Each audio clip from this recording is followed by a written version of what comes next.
Bom dia a todos os participantes do terceiro Congresso Internacional sobre Direito, Inovação e Governança.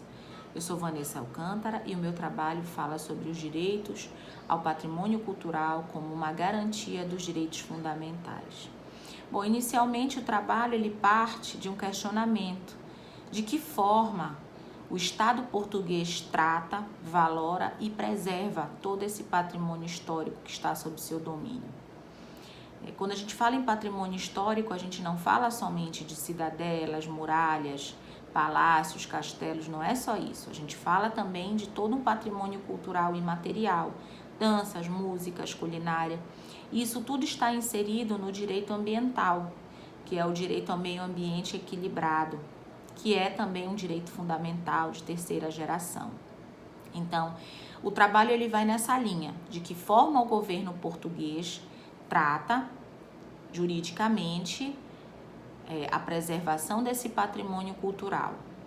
Então, a gente não vai começar a falar na Constituição de 1976, porque seria muito atual. A gente vai de um ponto um pouquinho mais atrás. A gente vai começar no pós-Segunda Guerra. No pós-Segunda Guerra, em 1946, surge a Unesco, que é um organismo internacional preocupado com toda essa preservação de patrimônios históricos, arquitetônicos e cultural, porque por conta da Segunda Guerra a Europa ficou devastada. Então a gente tem esse organismo que tem essa preocupação de preservar e de manter a história e a cultura desses povos, né? E de preservar isso no sentido de que essa perda histórica ela é uma perda que empobrece toda a humanidade. Então, a gente tem a criação da Unesco em 1946, a gente tem a Convenção de Haia em 1954, que tem essa preocupação também de valorizar e de preservar esse patrimônio de valor inestimável para a humanidade. A gente tem o Protocolo de Quioto, com todo o seu contexto voltado ao meio ambiente. Dentro deste meio ambiente, como já dito, está inserido todo esse patrimônio cultural. Então, nós temos organismos internacionais voltados à preservação desse meio ambiente equilibrado e dentro deste meio ambiente equilibrado, todo um patrimônio histórico que deve ser salvaguardado pelos estados. Especificamente, o Estado português, na Constituição de 1976, trata no artigo 66 sobre a importância de preservação desse patrimônio histórico.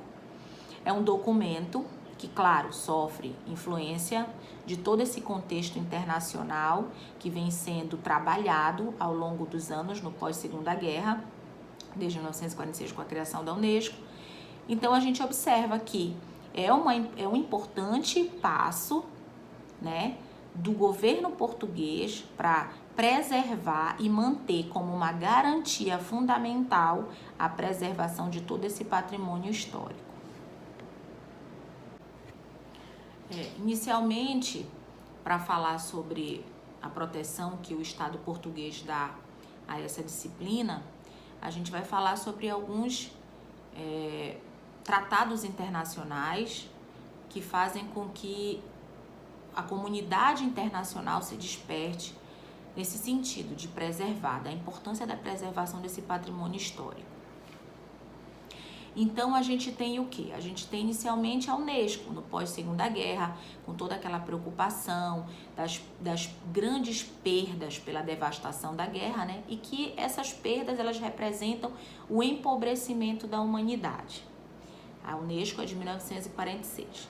Depois a gente vem com a Convenção de Haia, em 1954, que é com a preservação também, a conservação dos bens de valor histórico e cultural incalculáveis. A gente também não pode esquecer o Protocolo de Quioto, que também foi um importante documento subscrito por vários países, que atendiam também a essa tendência mundial de preservação dos patrimônios históricos e culturais da humanidade.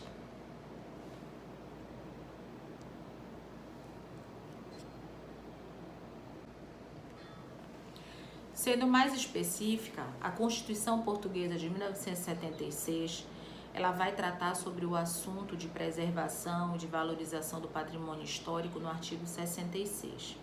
Claro que ela teve influência dessas outras convenções internacionais que eu citei, dessa preocupação mundial que já se tinha com a conservação desse patrimônio histórico. Então, essa Constituição portuguesa, ela trata especificamente desse tema. Por que é considerado também uma garantia fundamental? Porque o meio ambiente e o ambiente equilibrado, ele é uma garantia fundamental de terceira geração. E o patrimônio histórico, ele, como eu já tinha dito anteriormente, ele está inserido nesse meio ambiente equilibrado. Então, a preservação dele também influi nessa questão de preservar o meio ambiente. Não só quando a gente fala em plantas, animais, né, mas a gente também fala de proteção ao patrimônio histórico. Por isso, ele é considerado uma garantia fundamental. E a Constituição Portuguesa, no seu artigo 66, ela vem dizendo isso, que a gente tem que preservar e valorizar o patrimônio cultural. Bom, a Constituição de 1976, ela tem 3 importantes artigos que falam especificamente sobre patrimônio cultural. No artigo 53, ele fala sobre a possibilidade de uma ação popular pedindo indenização em caso de não preservação desse patrimônio, né? E fazer com que essas agressões ao patrimônio cessem. Então, no artigo 53, a gente tem essa possibilidade de uma ação popular.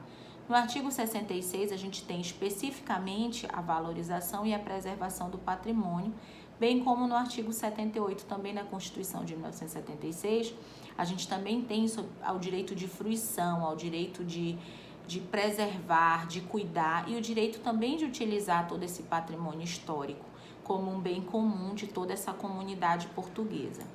Então, o Estado português, ele tem mecanismos de defesa, mas ele também fala sobre a valorização desse meio ambiente equilibrado. Então, a gente tem mecanismos internacionais e mecanismos internos para a preservação desse patrimônio histórico, que deve ser tratado como uma garantia fundamental de toda a sociedade portuguesa. O Estado português, ele tem um instituto, que é o IGESPAR, que é um instituto que trata especificamente sobre a preservação e a gestão desse patrimônio histórico.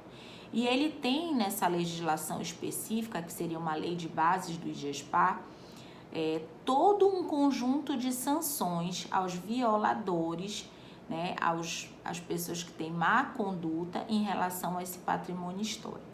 Esse é um importante instituto. Eles têm um manual onde lá está definido o que é o patrimônio histórico português, onde eles estão localizados, de que forma você pode preservar e valorizar, mas também tem a questão das sanções, as punições aplicadas às pessoas que cometem agressões a todo esse patrimônio histórico. Um outro importante documento são os critérios utilizados pelo organismo internacional, a Unesco, para classificar esse patrimônio. Portugal, ele tem 15 patrimônios históricos mundiais, considerados da humanidade, pela relevância e pela importância.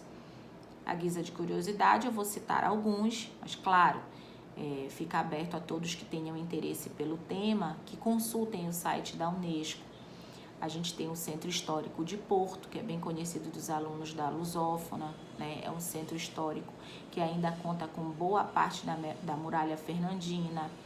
A gente tem o Centro de Évora, a gente tem a Universidade de Coimbra. Em Portugal também se encontra o Mosteiro dos Jerônimos, a Torre de Belém.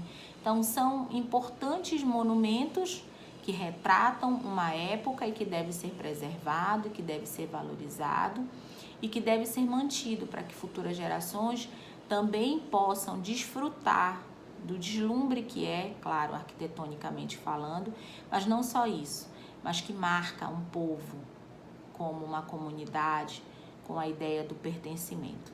Então, meu trabalho, ele fala sobre essas questões do patrimônio histórico, de preservação, de valorização como uma garantia fundamental, que está inserido especificamente na Constituição Portuguesa, mas que também tem por trás disso toda uma proteção de cunho internacional pelos documentos assinados pelo governo português. É isso. Bons estudos a todos.